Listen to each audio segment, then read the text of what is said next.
ইয়া আল্লাহু ইয়া রহমানু ইয়া রহিম। সম্মানিত দর্শক শ্রোতা মণ্ডলী, আসসালামু আলাইকুম ওয়া রাহমাতুল্লাহি ওয়া বারাকাতুহু। মুহাম্মদ ইসলামের আদর্শ, শিক্ষা, সংস্কৃতির গবেষণা, প্রকাশনা এবং প্রচারণার মহান লক্ষ্যে প্রতিষ্ঠিত সুফি ফাউন্ডেশন বাংলাদেশের পক্ষ থেকে আপনাদের জানাচ্ছি আন্তরিক মোবারকবাদ। আমাদের আজকের নিবেদন পিরানে পীর দস্তগীর সুলতানুল মাশায়েখ সুলতানিয়া মুজাদ্দাদিয়া তরিকার ইমাম সৈয়দ আবুল ফজল সুলতান আহমদ রহমতুল্লাহ আলাইহের ৮০তম শুভ জন্মবার্ষিকী স্মরণে অনুষ্ঠিত প্রথম বিশ্ব সুফি সম্মেলন। মুহাম্মদ ইসলামের পুনর্জীবন দানকারী সুফি সম্রাট হযরত মাহবুবে খুদা দেওয়ানবাগী মাদ্দা জিল্লুহুল আলী হুজুর কেবলার আহ্বানে গত ৩ মার্চ ১৯৮৯ ১৯ ফাল্গুন ১৩৯৫ বঙ্গাব্দ শুক্রবার রাজধানীর ঢাকার উপকণ্ঠে অবস্থিত দেওয়ানবাগ শরীফে অনুষ্ঠিত হয় বিশ্ব সুফি সম্মেলন। প্রথম বিশ্ব সুফি সম্মেলনে দেশের প্রত্যন্ত অঞ্চল সহ সৌদি আরব, ভারত সহ পৃথিবীর বিভিন্ন দেশ থেকে অসংখ্য ধর্মপ্রাণ মুসলমান সমবেত হয়েছিলেন। মহাপুণ্যময় সম্মেলনে ১ মার্চ বুধবার হতে দেশের বিভিন্ন স্থান থেকে হাজার হাজার ভক্ত ও অনুসারী মিছিল সহকারে দরবার শরীফে এসে সমবেত হন। বিশ্ব সুফি সম্মেলনে উদ্বোধনী গজল পরিবেশন করেন মাওলানা আব্দুল মান্নান মিয়া ও মাওলানা আতাউর রহমান চাঁদপুরি।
প্রথম বিশ্ব সুফি সম্মেলনে ফাতেহা শরীফ পাঠ করেন মাওলানা সৈয়দ মোহাম্মদ শাহ আলম।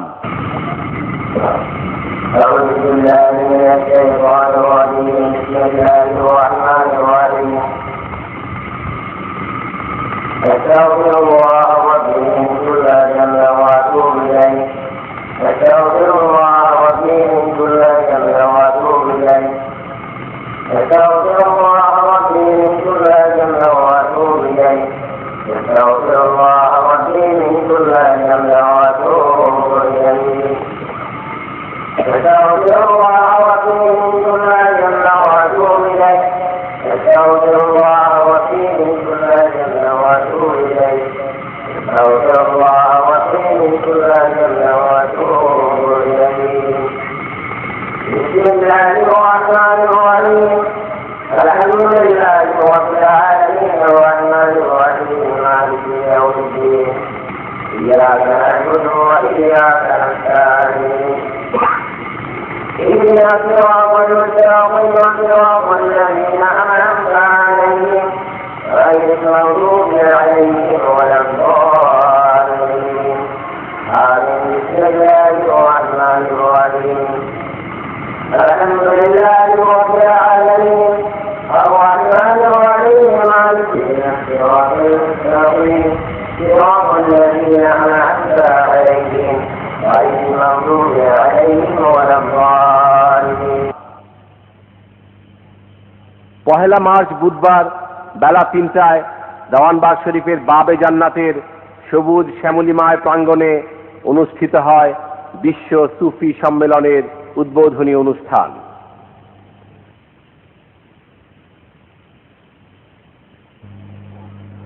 পহেলা মার্চ বুধবার বেলা 3টায় দেওয়ানবাগ শরীফের বাবে জান্নাতের সবুজ শ্যামলিমায় প্রাঙ্গণে অনুষ্ঠিত হয় বিশ্ব সুফি সম্মেলনের উদ্বোধনী অনুষ্ঠান। দেশের বিভিন্ন স্থান থেকে আগত অগণিত আশেক জাকের ও ভক্তবৃন্দের মুহুর্মুহু স্লোগানের মধ্য দিয়ে সুফি সম্রাট হুজুর কেবলা দেওয়ানবাগ শরীফের পতাকা উত্তোলনের মাধ্যমে বিশ্ব সুফি সম্মেলনের উদ্বোধনী ঘোষণা দেন।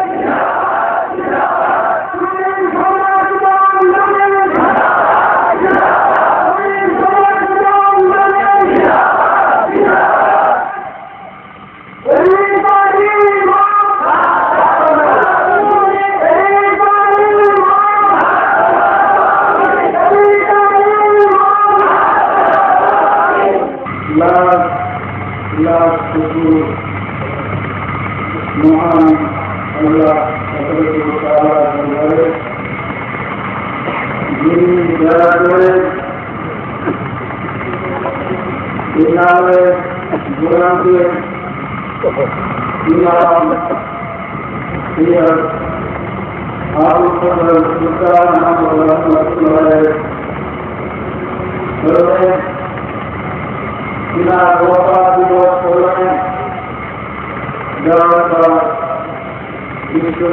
সম্মেলনের আয়োজন করার সুযোগ দিয়েছেন। আপনারা আমি রাস্তা ছিলাম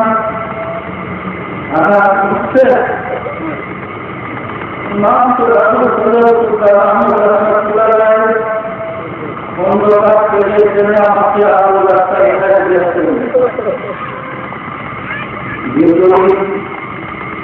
আমার মাধ্যমে তিনি আমাকে দয়া করে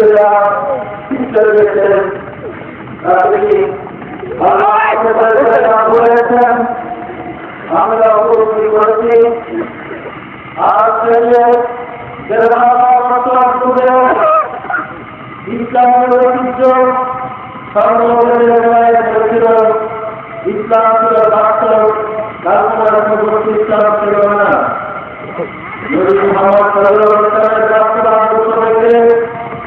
বিশ্ববাসী ছিল এবং আদর্শভাবে চরিত্রভাবে বড় আরব জাতি শান্তিতে বসবাস করা শুরু করেছিল। কারণে ইসলাম ইসলামকে যে কাজ করেছে, যার ফলে ইসলামের আলো, ইসলামের নূর আমরা পাচ্ছি না। আমাদের মাঝে মুখের ইসলাম আছে, চরিত্র ইসলাম নেই। ইসলামের দিকে তাকালে দেখা যায় ইসলামের চাকরি ক্রিয়া হয়েছে, ইসলামের দেহ আর ইসলামের শ্রম হয়েছে একটা চরণ, যে চরণের মাধ্যমে জাপানের নূর পাহাড়ে দেখাতে হয় রসুল সাল্লাল্লাহু আলাইহি ওয়াসাল্লাম যে তত্ত্বকে সাধনার মাধ্যমে আল্লাহর পক্ষ থেকে অনুদান করে লাভ করেছিলেন এবং বড় জাতিকে শান্তিতে থাকার সুযোগ করে দিয়েছিলেন এবং বড় জাতি উত্তম জাতিকে পরিণত করার সুযোগ করে দিয়েছিলেন। সেই বিজ্ঞানের সরকার প্রতিবাদ করা হয়। তাদের রকম করে বিপরীতের যন্ত্র এবং সকলের শিকার হয়ে ইসলাম দূষিত হয়ে পড়েছে। ফলে আমরা ইসলাম পালন করত, আমাদের মাঝে শান্তি নেই। এই বিশ্বজুড়ি সম্মেলন ইতিপূর্বে আমরা কর্ম করে করার চিন্তাও করে আপনারা জানেন আনুষ্ঠানিকভাবে আমি ঘোষণা করছিলাম আগামী অনুরোধ করবো, কিন্তু আল্লাহ বলেন কিছুদিন পরে আল্লাহ পক্ষ থেকে আমাদের নির্দেশ করা হয়েছে যে তুমি সম্মেলন করো, যার নাম বিশ্ব সুখী সম্মেলন।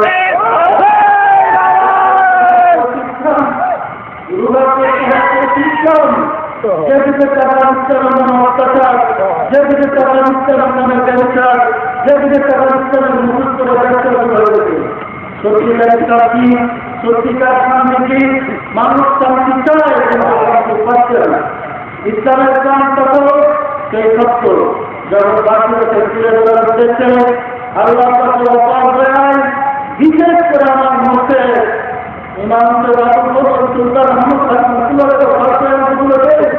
আমি সুখী সম্মেলনের বিশ্ব সুখী সম্মেলনের আহ্বান করেছি।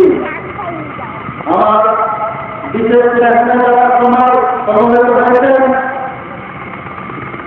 আল্লাহ বলুন এই বছর আমরা করতে যাচ্ছি না, বিশ্ব সুখী সম্মেলন করতে যাচ্ছি। আনুষ্ঠানিকভাবে প্রত্যক্ষভাবে সুখীদেরকে আমরা ব্যবহার করেছি। এই সম্মেলন শুরুকে যে বিদ্যা মানুষকে আল্লাহ থেকে নির্বাচন করা যায়, যে বিদ্যা বাংলাকে পরিচয় ঘটায় দেয়, সেই বিদ্যাকে সুবিধার করে। সুতরাং আপনারা যারা কর্মীরা আছেন, সেবক যারা আছেন, আমার অনুসারে যারা আছেন, আপনাদেরকে বিশেষভাবে বলব কোন মুহূর্তে আপনারা গ্রেফতারিতে থাকবেন না। সর্বপ্রথম যে ট্রেনের দায়িত্ব আছেন সুস্থ করবেন, আধুনিক কাজে করতে চেষ্টা করবেন। এই সম্মেলনে অনেকের জন্য ঠিক করে যাবে, আর যারা তৈরি করে তাদের জন্য দুঃখের কারণ। সুতরাং সবাইকে আমি সাবধান করে দিচ্ছি, ইহা সুবিধের সম্মেলন, ইহা রাষ্ট্রবিজ্ঞানের সম্মেলন। আজকে আনুষ্ঠানিকভাবে আল্লাহ এবং আল্লাহর পক্ষ থেকে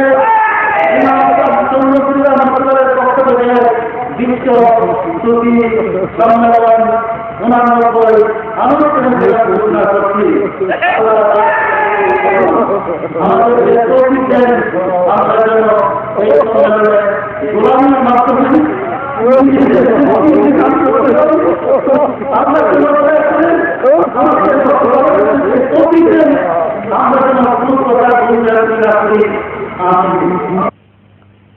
সম্মেলনে দেশ বিদেশের অসংখ্য আলেম ও সুধীজন ইসলামের প্রাণ এলমে তাসাউফ তথা সুফিবাদের উপর গুরুত্বপূর্ণ বক্তব্য রাখেন।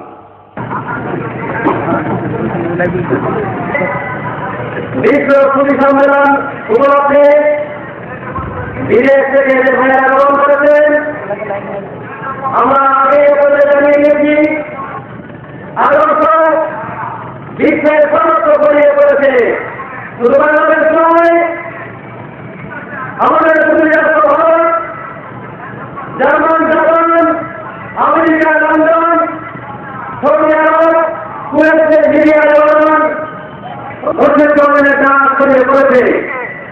আজকে তার রাষ্ট্র প্রধান দেওয়ানবাগ দরবার শরীফে এই প্রধান ছবি সম্মেলনে যোগদান করেছেন বিদেশ থেকে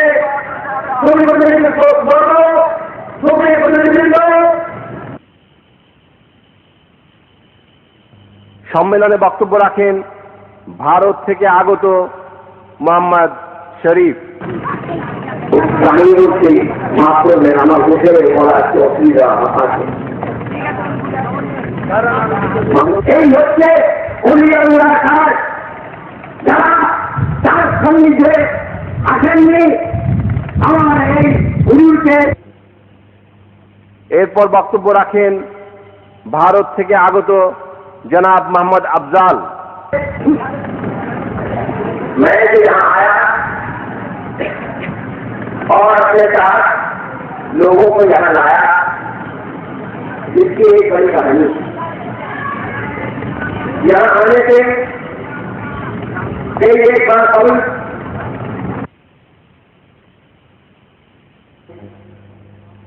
এরপর বক্তব্য রাখেন शाह सूफी जवान बाजी सूफी बहू आदि के दीवाने आपको मैं हिंदुस्तान मुसलमानों के तरफ से बड़ी अकीदत के साथ सलाम पहुंचाता हूँ, जो आप बनाए मेहरबानी कबूल करना। ये बैनुल अक़वामी सूफी जलसा जो इस दीवान बाग में मुनक़द हो रही है, ये हम लोगों की तरफ है, इसको सुनने के चक्के तक पहुंचा। সম্মেলনে গুরুত্বপূর্ণ বক্তব্য রাখেন দেওয়ানবাগ শরীফের মহাসচিব জনাব মোহাম্মদ সাইদুর রহমান আবুবি। हाजिर जमान हजरत शाह देवानबागी দয়াল বাবা কেবলা জানের দাওয়াতে এই সুফি সম্মেলনে এসে সমবেত হয়েছেন। ভাইরা, সুফিবাদ তথা তাসাউফ আজকের দিনে নতুন কোনো কিছু নাই, ইহা অতি পুরাতন অকৃত্রিম এক বিষয়, যা সৃষ্টির মূলে নিহিত রয়েছে। আপনারা জানেন হযরত আদম আলাইহিস সালাম থেকে হযরত রাসূল পাক সাল্লাল্লাহু আলাইহি ওয়াসাল্লাম পর্যন্ত 1,00,000 মতান্তরে 2,24,000 পয়গম্বর মানুষের উদ্ধারের জন্য আল্লাহ তাআলা দয়া করে দুনিয়ার তাদের তাকেও সহায়তা নিয়েছেন। এই সুফিবাদের মাধ্যমে আল্লাহ প্রেরিত মহামানবগণ যুগে যুগে মানুষকে হেদায়েত করেছেন। বেলা 2:30টায় অনুষ্ঠিত হয় জুমার নামাজের বিশাল জামাত। অগণিত সুফি সাধকগণ বাবে জান্নাতের সম্মেলন চত্বরে গভীর ধ্যানমগ্ন হয়ে জুমার নামাজ আদায় করে।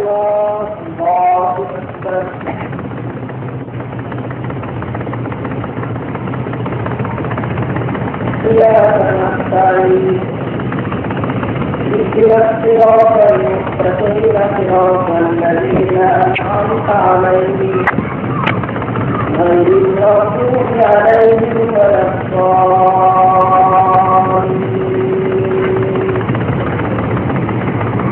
إن الذين آمنوا وعملوا الصالحات كانت لهم جنات الفردوس نزلا خالدين فيها لا يبغون فيهم أبدا. سمع الله لمن حمده. الله أكبر.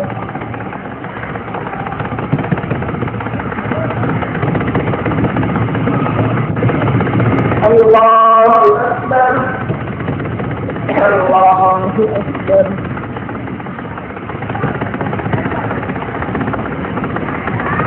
السلام عليكم ورحمة الله.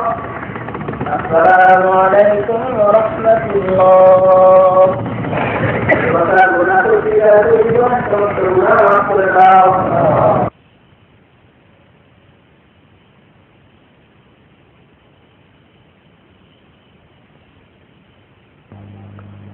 বেলা 2:30টায় দেওয়ানবাগ শরীফের প্রতিষ্ঠাতা, বিশ্ব সুফি সম্মেলনের আহ্বায়ক, মোহাম্মদ ইসলামের পুনর্জীবন দানকারী সুফি সম্রাট হযরত দেওয়ানবাগী মাদ্দাজিল্লুহুল আলী হুজুর কেবলা তাঁর হুজরা শরীফ থেকে বের হয়ে ধীর গতিতে সম্মেলন মঞ্চে যাত্রা করেন। অগণিত মানুষের স্লোগানে মুখরিত পরিবেশে তিনি বিশ্ব সুফি সম্মেলন মঞ্চে তশরিফ গ্রহণ করেন।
সম্মেলনে সমস্ত আশেক, জাকের ও মুক্তিকামী মানুষের পক্ষ থেকে জামানার মহান সংস্কারক সুফি সম্রাট হযরত দেওয়ানবাগী মাদ্দাজিল্লুহুল আলী হুজুর কেবলাজানকে পুষ্পমাল্য প্রদান করেন বড় সাহেবজাদা সৈয়দ আবুল ফজল মোহাম্মদ নূরে খোদা সাহেব। প্রথম বিশ্ব সুফি সম্মেলনে বিংশ শতাব্দীর শ্রেষ্ঠ এই মহামানবকে শ্রদ্ধাঞ্জলি পাঠ করে শোনান জনাব মোহাম্মদ হাফিবুর রহমান।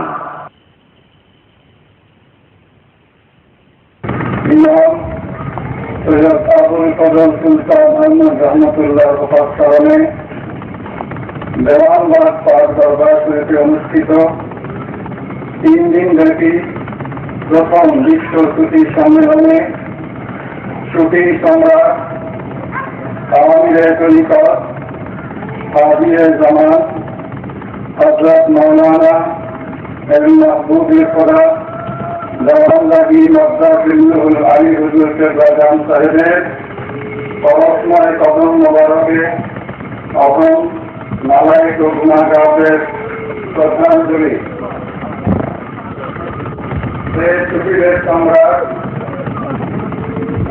ইসলাম ধর্মের মৌলিক শিক্ষা কাঠামো তথা সুফিবাদকে অবজ্ঞা করে পাপপন্থীলতা অন্ধকার আচ্ছন্ন হয়ে মানব জাতির নৈতিক চরিত্র যখন ধ্বংসের মুখোমুখি, রক্তের তহবিলকে লিপ্ত হয়ে মানুষ যে সময় নিজেদের সত্য হারিয়ে উঠেছে, সত্যকে মিথ্যা আর মিথ্যাকে সত্য জেনে ধর্মের সঠিক পথ থেকে বিচ্যুত হয়ে মানুষ যখন দিক ভ্রান্ত, যখন হতাশায় আচ্ছন্ন, ঠিক সেই মুহূর্তে জগৎবাসীর কাছে হযরত রাসূল সাল্লাল্লাহু আলাইহি ওয়াসাল্লামের প্রকৃত আদর্শ ও শিক্ষা তুলে ধরার লক্ষ্যে আপনি বিশ্ব সুফি সম্মেলনের আয়োজন করেছেন।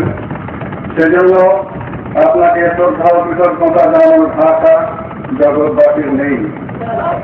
এই সুফি সম্মেলনে যোগদান করে হযরত রাসূল সাল্লাল্লাহু আলাইহি ওয়াসাল্লামের প্রকৃত আদর্শ ও শিক্ষা গ্রহণের মাধ্যমে নিজেদের মুক্তি বিধানের যে সুযোগ আপনি দয়া করে প্রদান করেছেন, সেজন্য সমস্ত মুক্তিকামী মানুষের পক্ষ থেকে আপনার কদম মোবারকে জানাই শ্রদ্ধা ও কৃতজ্ঞতা।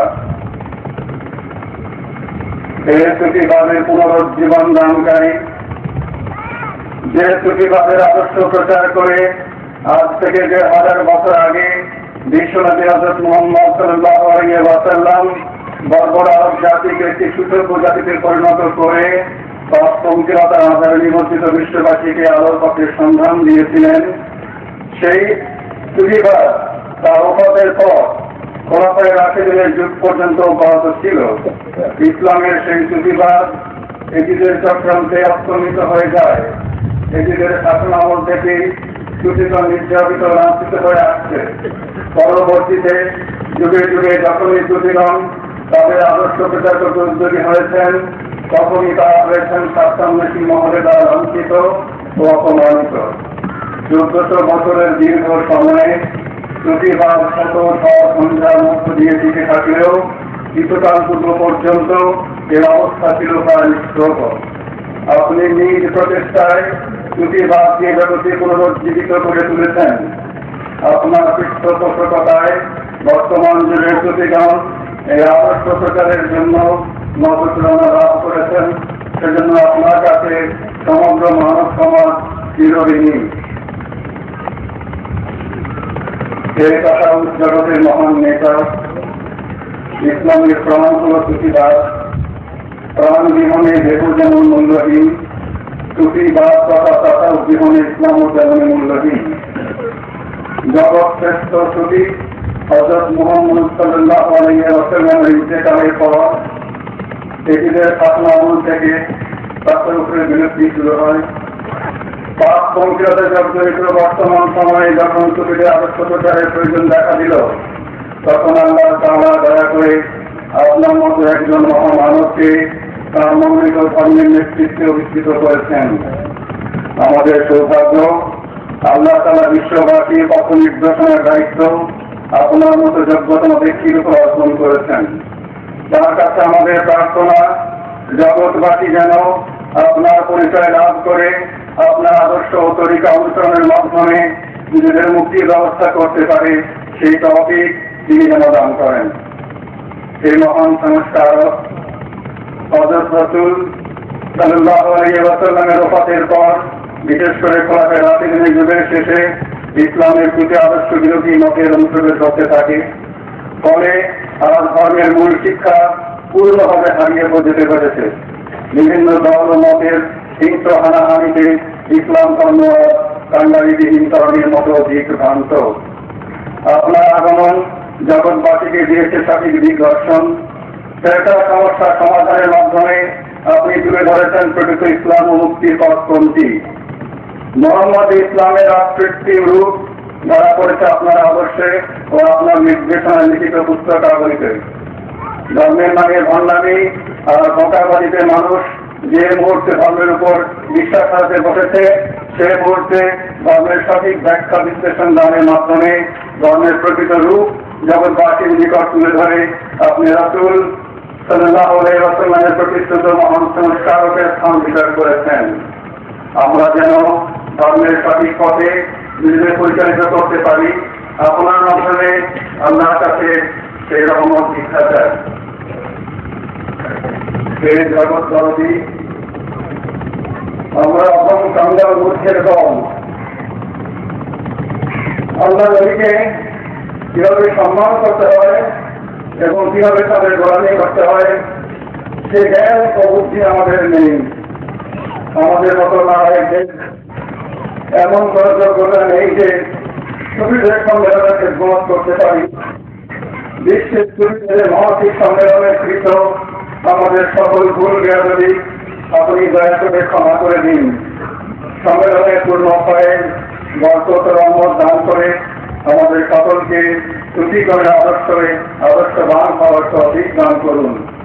আমি আপনার নারায় মুরিদ সন্তান ভক্তবৃন্দ, তার শুক্রবার 3 মার্চ 1989 ইংরেজি, 19 ফাল্গুন 1395 বাংলা। এরপর হযরত রাসূল পাক সাল্লাল্লাহু আলাইহি ওয়াসাল্লামের সিরাজাম মুনিরার ধারক ও বাহক, মুহাম্মদ ইসলামের পুনর্জীবন দানকারী সুফি সম্রাট হযরত মাহবুবে খোদা দেওয়ানবাগী মাদ্দাজিল্লাহুল আলী হুজুর কেবলা তাঁর মূল্যবান বাণী প্রদান করে আখেরি মুনাজাত পরিচালনা করেন।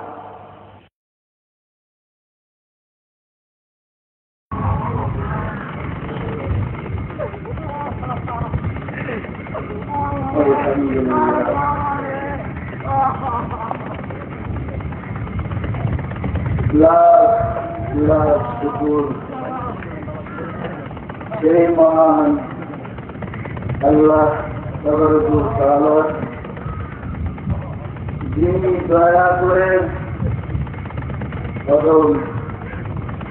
নারায়ণের মুক্তি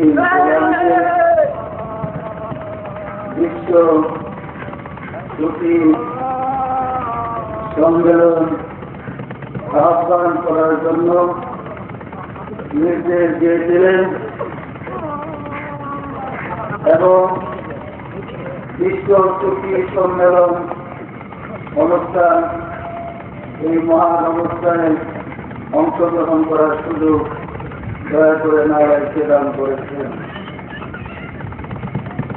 আজকের এই দিনে দেশ বিদেশ থেকে আগত নির্যাতিত নিপীড়িত সুফিগণ অনেকেই জমায়েত হয়েছেন। আরো অনেক আছে ধর্মপ্রাণ মুসলমান ভাইবোন হতবাগার নালায়েকের গাছে সারা দিন জমায়েত হয়েছেন। আল্লাহ বিশেষ দয়া। আমি বলতে চেয়েছিলাম, আল্লাহ বলেন ওয়ামা আরসালনাকা ইল্লা রাহমাতাল লিল আলামিন। রাসূল সমগ্র জাহানের জন্য, সমগ্র সৃষ্টির জন্য, সমগ্র জাতির জন্য আপনাকে রহমত স্বরূপ প্রেরণ করেছি। হে রাহমাতুল আলামিন, আল্লাহ প্রেরিত সর্বকালের সর্বযুগের সর্বশ্রেষ্ঠ মহামানব রাসূল সাল্লাল্লাহু আলাইহি ওয়াসাল্লাম আয়ামে জাহিলিয়াতের বলবুল আরবজাতি যেই মুহূর্তে যেই সময় অশান্তির আগুনে জ্বলতেছিল, ঠিক সেই মুহূর্তে জাবালে নূর পাহাড়ের ফেরা ভাই আল্লাহর হুজুরে ঘোরাঘুরি করে কান্নাকাটি করে চেয়েছিলেন মানব জাতির শান্তির জন্য দয়া করে আমাকে একটা রাস্তা বাঁচিয়ে দাও। আপনারা জানেন দীর্ঘদিন 11 বছর জ্ঞান সাধনার মাধ্যমে আল্লাহর পক্ষ থেকে নির্দেশ পেয়ে নির্যাতিত বর্বর আরব জাতিকে সেই আদর্শের মাধ্যমে চরিত্রবান করেছেন। করেন নাই? জীবনের করেন নাই? ইসলাম অর্থ শান্তি, ইসলাম ধর্ম শান্তি ধর্ম। ইহা কি বাস্তব না গল্পের? বলেন তো, ইসলাম কি বাস্তব? আমরা যারা ইসলাম পালন করেছি, আমাদের সংসারে, আমাদের পরিবারে, আমাদের সমাজের সাথে আছে কি? তাহলে পরিষ্কার করছি আমরা। বলেন, আমরা কি নূরে মুহাম্মদের ইসলাম করেছি? নূরে মুহাম্মদের ইসলামকে আমরা কতল করে দিয়েছি। আমরা ধরে নিয়েছি সুফি মানি জঙ্গলে চলে যেতে হবে, সুফি মানি শব্দ বেঁচে, পাগলের বেঁচে, মুসির বেঁচে তারা রাস্তায় রাস্তায় ঘুরবে, আর বিড়াল কুকুরের মতো আমরা তাদের অত্যাচার করব। আল্লাহ বলেন, আল্লাহ যারা আমার সৈনিক তাদের জয় অবিসম্ভাবী। আল্লাহ সৈন্যতারা দেখেছেন, আল্লাহ সৈন্যতারা ছিলেন, আল্লাহ প্রতিনিধি তারা জানেন কিসের মুসলমান আছেন, কেমনে শান্তি করেন, শান্তির সূত্রের উপর অত্যাচার, শান্তির সূত্রের উপরে নির্যাতন, শান্তির সূত্রে পানি পিপাসায় কারবালায় ধ্বংস করে দেন। আমরা চেয়েছি ইসলামের জয়গান গাইতে, না ইসলাম? আপনারা জানেন নূরে মুহাম্মদী জগতে শান্তি দিতে এসেছিলেন, পেয়েছেন লানত, অত্যাচার, নির্যাতন। কাবা থেকে জন্মভূমি থেকে তাকে তাড়িয়ে দেওয়া হয়েছে অত্যাচার করে। পারে জানেন তারা গিয়েছিল আরববাসী, মক্কাবাসী তাড়িয়ে জানেন। তাড়িয়ে দেওয়ার পরে রাত্রির অন্ধকারে নূরে মুহাম্মদী অর্থাৎ রাসূল সাল্লাল্লাহু আলাইহি ওয়াসাল্লাম মদিনায় যে আশ্রয় নিয়েছিলেন, যারা ইসলাম গ্রহণ করেছে তাহারা রাসূলের সাথে নির্যাতিত হয়ে মক্কা ছেড়ে মদিনায় হিজরত করেছিলেন। ইহা কি সত্য? 8 বছর করে 8ম হিজরিতে রাসূল সাল্লাল্লাহু আলাইহি ওয়াসাল্লাম পুনরায় মক্কা বিজয় করেছিলেন। সত্য? বিজয়ের পরে বর্বর জাতি, যে জাতি রাসূলকে দেখতে দেখতে ক্ষান্ত হয় নাই, সেই বর্বর জাতি মদিনায় আক্রমণ করতে গিয়ে উহুদের প্রান্তরে অসংখ্য মুসলমানকে শহীদ করেছিলেন। করেন নাই? রাসূল সাল্লাল্লাহু আলাইহি ওয়াসাল্লাম পুনরায় কাবা করে অর্থাৎ মক্কা বিজয় করলেন। তারা তরবারির ভয়ে মক্কাবাসী বলেছিল, আসলাম না, আমরা ইসলাম গ্রহণ করেছি। মক্কা করে রাসূল আবার মুসলমানদেরকে নিয়ে, মুহাজিরদেরকে নিয়ে মদিনায় চলে গেলেন। চলে গেছিলেন? বলেন, চলে গেছিলেন? ইতিহাসে এমন কোন ঘটনা আছে কি রাসূল এবং সাহাবায়ে কেরামগণ মক্কায় এসে বসতি স্থাপন পুনরায় করেছিল? মক্কাবাসীরা মুসলমান হয়েছে তাদের কাছে। তরবারির ভয়ে কালমা করে স্বাধীনতা যুদ্ধের সময় দেখেছি অসংখ্য হিন্দু তরবারির ভয়ে, ঘুরির ভয়ে ভয়ে টুপি মাথায় নিয়েছে, দাড়ি রেখেছে, তাতে কি মুসলমান হয়ে গেল? টুপি রেখে পাখি করে দাড়ি রাখলে কি মুসলমান হয়? তাহলে শিখেরা হয়তো সবচেয়ে বড় মুসলমান। যুগের মক্কাবাসীরা তার সাথে ইসলাম গ্রহণ করেছে। রাসূল শিক্ষা দিয়েছেন সমাজতন্ত্র, শান্তির ধর্ম, তারা রাজতন্ত্র তৈরি করে এখনো গতি দখল করে রাখে। সত্যিরা বলেন, আমরা তার আদর্শ দিয়েছি। রাসূলের আদর্শ কোথায় পেলাম? আমার আপনার পূর্বপুরুষ মুসলমান হয়েছে তাদের কাছে। এই দেশে কোনো নবী এসেছিল কি? এই দেশে কোনো রাসূল এসেছেন? আমার আপনার পূর্বপুরুষ বর্বর জাতিদের নির্যাতিত হয়ে, নিপীড়িত হয়ে বলি আল্লাহগণ, আল্লাহর বন্ধুগণ আশ্রয় নিতে ভারতবর্ষে, তাদের মাধ্যমে আমার আপনার পূর্বপুরুষ ইসলাম গ্রহণ করেছে। ইহা কি সত্য? এখনো 10 বছর পিছনে যান, তারা চলে দেখবেন আপনার পূর্বপুরুষ, আমার পূর্বপুরুষ শ্রী শ্রী আব্দুল করিম, শ্রী শ্রী আব্দুল রহিমের বংশধর নিয়ে আছেন। আমরা মুসলমান হয়েছি তাদের কাছ থেকে। বলেন, বলি আল্লাহদের কাছ থেকে, বলি আল্লাহদের কাছ থেকে মুসলমান হয় নাই? বলি আল্লাহর বন্ধু, আল্লাহ থেকে তারা নির্দেশ পেয়ে থাকেন। সুতরাং আমরা বলি আল্লাহদেরকে ঘৃণা করে এখন শুরু করেছি ইসলামের জয়গান। মুখে বলি ইসলাম আর কর্ম পরিচয় করি আল্লাহদের বিরোধিতা। প্রশ্ন হল, আমরা মুসলমান হলাম তাদের কাছে। বিদ্যা দুইভাগে বিভক্ত, এলমের কিতাব এবং এলমের কলম। এলমের কিতাবের অধিকারী যারা, তাদেরকে মাওলানা, মৌলভী, হাফেজ, কারি, মুফতি, মুহাদ্দিস, মুফাসসির, জ্ঞানী, পণ্ডিত, ডক্টর, ইঞ্জিনিয়ার বলা হয়। এলমের কলমের অধিকারী যারা, তাদেরকে বলা হয় বলি আল্লাহ, আল্লাহর বন্ধু, মহান মানব। আদম থেকে শুরু করে নবী মুহাম্মদ সাল্লাল্লাহু আলাইহি ওয়াসাল্লাম পর্যন্ত পৃথিবীতে যত মহান মানব আগমন করেছেন, কেহই কিতাবী বিদ্যার ছিলেন না ছিলেন। ওনারা সাধনার মাধ্যমে চিরে খুঁজে আল্লাহকে পেয়েছেন, আল্লাহর কাছ থেকে নির্দেশ পেয়েছেন, আল্লাহর নির্দেশে নিজেরা পরিচালিত। এখন যদি আমি প্রশ্ন করি মুসলমানকে, আপনারা যে বলেন আশহাদু আল্লা ইলাহা ইল্লাল্লাহ ওয়া আশহাদু আন্না মুহাম্মাদার রাসূলুল্লাহ রাসূলুল্লাহ, আমি সাক্ষী দিতেছি আল্লাহ তাআলা মাবুদ নাই, আমি আরো সাক্ষী দিতেছি হযরত মুহাম্মদ আল্লাহর নবী। আপনারা বলেন, আপনারা দেশে সাক্ষী দিয়েছেন? কোর্টে ইসলাম ধর্মে একজন মানুষের সাক্ষী কখন গ্রহণযোগ্য হয়? তোমার কথার সাক্ষী দিলে সাক্ষী গ্রহণযোগ্য হয়? বলেন, তোমার কথার সাক্ষী কি গ্রহণযোগ্য হয়? আমরা কি আল্লাহকে দেখেছি? আমরা কি আল্লাহর নবীকে দেখেছি? আমাদের কাছে কি আল্লাহ রাসূলের পক্ষ থেকে নির্দেশ এসেছে? আমরা কি মুসলমান? আল্লাহ বলেন, ওয়া কুন্না মুআযযিবিনা হাত্তা নাবা'আসা রাসূলা, আমি রাসূল না পাঠানো পর্যন্ত কোন ব্যক্তিকে শাস্তি দেয় না।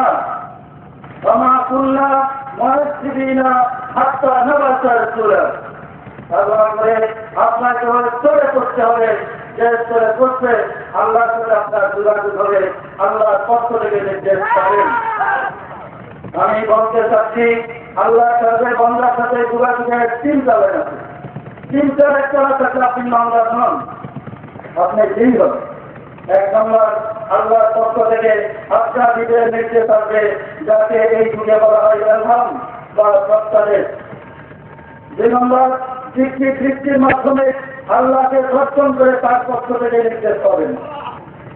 তিন নম্বর ফায়াদের ছোট্টারা বুঝতে পারবেন আপনি যে কাজ করতেছেন তাতে আল্লাহ খুশি কি জায়গা, আল্লাহর রায়টা কি।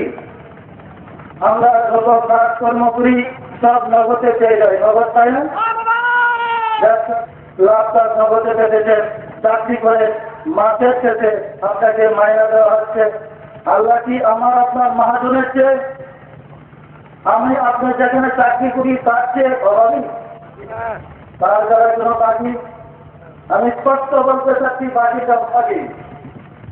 খাঁটি কর্ম করতেছেন, বাস্তব প্রমাণকে চেষ্টা করেন। ইসলাম গল্পের নয়, ইসলাম চরিত্রে, ইসলাম আদর্শে সত্যিকার মুসলমান হন। বলেন যারা মনে তাদের প্রতি আমি নিজে দুরূদ করি, আমার ফেরেশতারা দুরূদ করেন। আর আজকে আমাদের চরিত্রের দিকে তাকাইয়া দেখেন, আমাদের চরিত্র দেখে দুই জাতিরা ঘৃণা করে অথচ আমরা ধর্মের গোড়ায় দিচ্ছি। স্বামী স্ত্রীকে দেখতে পারে না, স্ত্রী স্বামীকে দেখতে পারে না, ছেলে পিতাকে মানে না, পিতা ছেলেকে স্নেহ করে না। এই ইসলাম, এটা কোন ইসলাম করা শুরু করলাম? সুতরাং আমি আজকের এইখানে স্পষ্ট করতে চাচ্ছি, এই আদর্শ, এই চরিত্র সুফিদের। যেই মুহূর্তে সুফিদের দিকে রাতে সারা দিয়ে বর্বর আরব জাতি বিশ্বনবী সাল্লাল্লাহু আলাইহি ওয়াসাল্লামের আদর্শ দেখে ঝাঁপিয়ে পড়েছিলেন, নির্যাতিত মানুষ রাসূলের আদর্শে অনুপ্রাণিত হয়েছিলেন এবং ঘরে ঢুকে পড়েছিলেন। তারপরে শুরু হয়েছে তাদের উপর অত্যাচার। বিধর্মীদের চক্রান্ত কখনো শেষ হয়ে যায়নি। আপনারা অনেকে জানেন হযরত আলী করিমুল্লাহ আবেদু স্বামী সূর্যদেরকে যার ওজন মতান্তরে 800 মন, 850 মন তা বহু ছিল। কোন এক যুদ্ধে মুসলমানরা যখন পরাজয় হইতে চেয়েছিল, হযরত আলী করিমুল্লাহ আবেদু স্বামী সূর্যের লোহাকে বাম হাতে টান দিয়ে ফিরে ঢাল বেড়ে যুদ্ধ করেছিলেন। তারপর থেকে বিরোধীরা ভয়ে সন্ত্রস্ত পালিয়ে গেল। তারা বুঝতে পেরেছে মুসলমানদের ভিতরে অন্য একটা শক্তি কাজ করতেছে, ইহা কি। তারপর থেকে উঠে পড়ে তারা তাকবকে বিরক্ত করার জন্য, অস্ত্রিক শক্তিকে দূর করে দেওয়ার জন্য উঠে পড়ে লেগেছে, যার প্রতিফল এখন আমরা জানি না ইসলামের প্রান্তি। আপনারা জানেন দেহ এবং রুহু দুইটা মিলে একটা পূর্ণ মানুষ, এটা কি সত্য? যখন দেহের ভিতর থেকে রুহু বের হয়ে যায় তখন মানুষের জন্য কষ্টের কারণ হয়ে দাঁড়ায় এই দেহ। কারণ সংবাদিত হয়ে মৃত্যুর গোসল করে দাঁড়ায় উঠাই তোলা দিলেন গায়ের যন্ত্রণার কারণ, অশান্তির কারণ। যতক্ষণ দেহের ভিতরে প্রাণ থাকবে ততক্ষণ আপনার সব কিছুর দাম আছে, মূল্য আছে, সম্মান আছে, ইজ্জত আছে। ততদিন পর্যন্ত ইসলামের প্রাণ, যে প্রাণের মাধ্যমে ইসলাম জগতের শান্তি প্রতিষ্ঠিত হিসাবে শান্তির নামে বিকশিত হয়েছিল, সেই প্রাণটা যতদিন ইসলামের ভিতরে ছিল ততদিন শান্তির কোনো অভাব ছিল না। চক্রান্তের মাধ্যমে ইসলামকে যখন প্রাণ থেকে দূরে করে দেওয়া হয়েছে, সমাজে আমরা যে ইসলাম দেখেছি শুধু পুস্তকের ইসলাম, কাগজের ইসলাম, প্রাণের ইসলাম, যার ফলে বিভিন্ন মতবাদের ব্যক্তি বিভিন্ন মতবাদের বৈপত্র লেগে আরো গুন্ডাটিকে আমাদেরকে ফেলে দিয়েছে।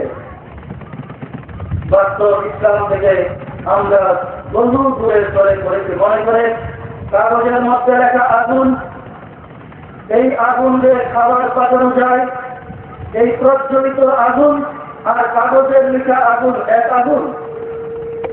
একদিন কাগজের আগুন যদি পাতিলের নিচে রেখে দেন, আপনার কি খাবার তৈরি হবে? কোটি কোটি কিতাব যদি করেন কাগজের ইসলাম করে শান্তি আসবে না, আসতে পারে না।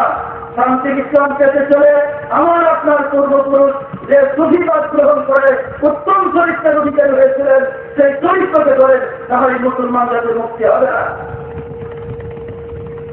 যার চরিত্র নাই তার কোনো ধর্ম নেই। আজকে আমরা কোন বিশ্ব সুফি সম্মেলন করতে গেছি, সেই সম্পর্কে আমাকে কিছু বলতে হয়েছে। সুফিবাদকে আমরা তো সিনার চুকে দেখেছি, বিভিন্ন পুস্তিকা লেখকগণ বলে থাকেন সুফিবাদ আছে ভারতের হিন্দুদের বৈরাগ্যদের মতবাদ থেকে। আমি তাদেরকে বলতে চাচ্ছি, আল্লাহ যখন বলেছিলেন